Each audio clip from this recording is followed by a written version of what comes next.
The New Year's party. Just because it was the first day of the year, commenced Daddy, and because parties were about the nicest things in the world to the mind of a little girl named Ella, her mother decided to give her one. It certainly does seem like the first of the year, or the first of something, said Ella.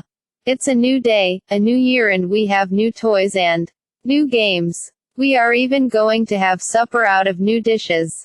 For among the presents Santa Claus had brought to Ella was a fine set of dishes. They were pink and white, and there were 6 cups and saucers, 6 little plates, a teapot, sugar bowl, and cream jug. It was really a very complete set. They had thin bread and butter, hot chocolate with whipped cream, and a cake which Ella's mother called a New Year's cake. It was pink and white on the top with pink sugared trimmings on the white frosting.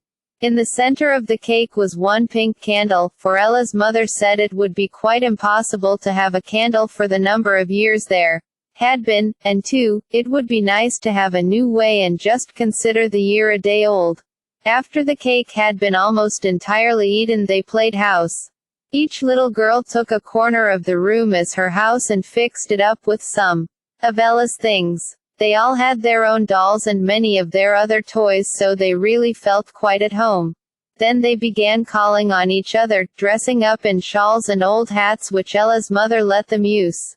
After a while they heard a flutter against the window pane, and then another little flapping sound. It's a little bird, said Ella, as she looked out of the window. It's right on the sill, and I am dreadfully afraid it has hurt its wings. Poor little dear. They opened the window and Ella took the little bird in her hands. Oh, how cold the little bird's feathers were. We'll take care of you, said Ella. They gave the little bird some breadcrumbs and some water. Then he had a delicious piece of lettuce from the seeds which Ella had started in a box in her room. Pretty soon the bird began to grow much better and hopped and chirped about the room, and then they let him out, for he had simply been very hungry. We'll put some suet in that tree over there, said Ella. Let's put some breadcrumbs, said her friends, and then one of them added, and let's give some of the New Year cake crumbs too.